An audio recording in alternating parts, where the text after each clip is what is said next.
This is my quick review for Omega DLC, an add-on to Mass Effect 3.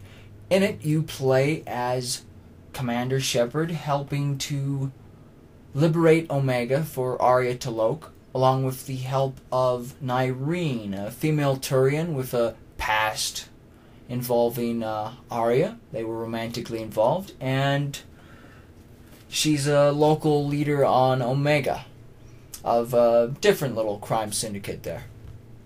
Anyway, basic story doesn't quite mesh that well, and gameplay, it's nothing new for the most part. It's just the standard sets of fights, you know, cover, all that. But the most interesting thing would be that they add the Loki mechs from Mass Effect 2 again, but they're called Ramparts this time, and they've been modified. The things flank you very strongly in combat, but this is nothing like the Shadow Broker DLC from a few years back, where they had really new stuff, like this cool car chase thing, and you had good storytelling there. This just feels pretty bland and mediocre, won't be that impressive to you, and ends with a pretty boring confrontation, because there's no real boss here. It's more like there's a lot of minions around the end guy. At 1,200 BioWare points, or $15, it's outrageous. That's a hell of a price for 3 hours of DLC content. And given that Aria is certainly not people's favorite character, I mean, what they're trying to do here is you've got this past relationship between Nyreen Kandros and Aria T'Loak. And Nyreen left Aria because she was starting to turn into Aria, because she was starting to become as vicious as Aria T'Loak. So the setup then is, throughout the story, you've got Shepard in the middle, and you got Aria suggesting renegade sort of actions. You know, oh, don't bother helping the civilians, who gives a shit about them? And then you got Nyreen on the other side, help the civilians, even if it costs us some of our troops. We need to protect them. And Shepard gets to pick which one of them to side with.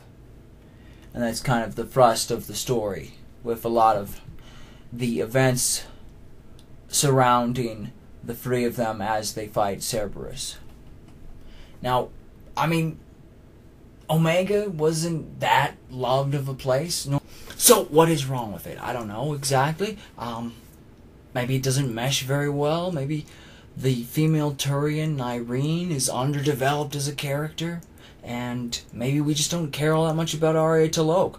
Mac Walters seems to care a lot about Aria T'Loak, but we do not. She was always a background character. She helped make the atmosphere of Omega. She was the scary warlord everyone had to go see before they could go off and do whatever. Learned we weren't supposed to mess with her, and her as the key character in a piece of DLC is kind of weird. Why not focus in a piece of DLC on a fan favorite, like Rex, who was barely in Mass Effect 3 or 2? Maybe do something kind of different, like Shepard and Garrus, everyone's favorite Turian, go to Palaven, looking for his sister. It could even be tragic, like you ultimately find she's already dead, but in finding that out, you end up involved in some important thing that saves some other people. Something interesting. Maybe a different area, something new. Rehashing Omega, maybe that's what it is. It's not that interesting. So there are two big hooks in this to try and get people to buy this. And one of them is a terrifying new strain of Reaper. It'll probably show up in multiplayer pretty quick here. They spend a whole lot of time building up to it, telling Shepard how fearsome these things are, lurking in the shadows. Everyone's afraid of them. But they have such a ridiculous name that you can't really freak out about them. You're a veteran. Why are you so disturbed by these adjutants? I know fighting Reapers is old hat to you, Commander. But these... what they do to people? They could still be out there. And if they return, I don't want to even think about what would happen to Omega's people. The image of that drives me and haunts me. So they try to build them up to be this big scary thing that is revealed all of a sudden, and it doesn't work. They're not really that scary. You're easily able to tear them down.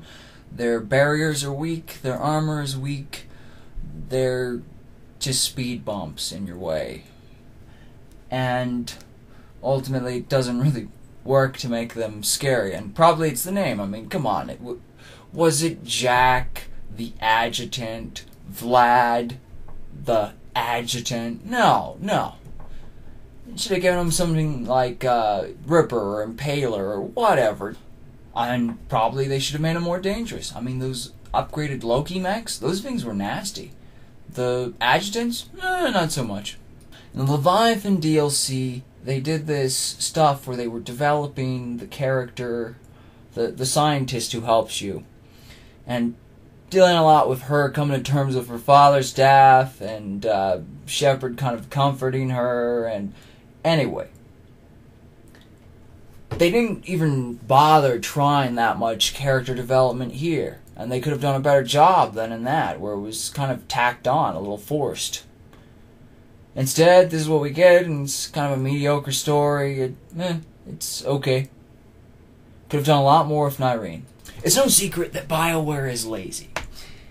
They showed us Tali's face with a terrible Photoshop picture. Not even a well-Photoshopped picture.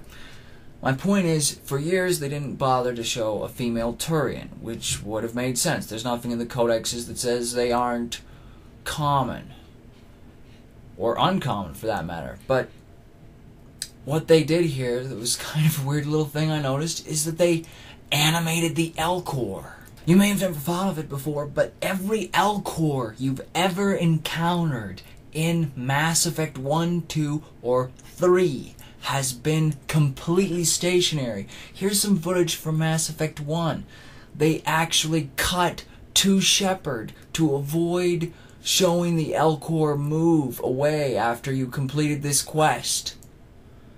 They didn't want to animate it. The fact that they're animating the L-Core now, they probably intend on having the L-Core show up in multiplayer. That would be my best guess. So, bottom line, I give it a 5. It's mediocre, extra game content, extra 3 hours. That's pretty good for DLC. But at $15, you go, not worth it. Gameplay's nothing really new. The fights are pretty much the same, and there's not like a vehicle fight or something interesting and kind of different. Story's pretty bland. It does have a lot of XP, a couple new weapons. People who are interested in that stuff, maybe you should get it. But most people, unless you're a die-hard fan of Mass Effect 3, and given how much it pissed so many of us off, I wouldn't recommend it. That's the bottom line. I'm J. Matt Wigand, and thank you for checking in on Reviews from Purgatory.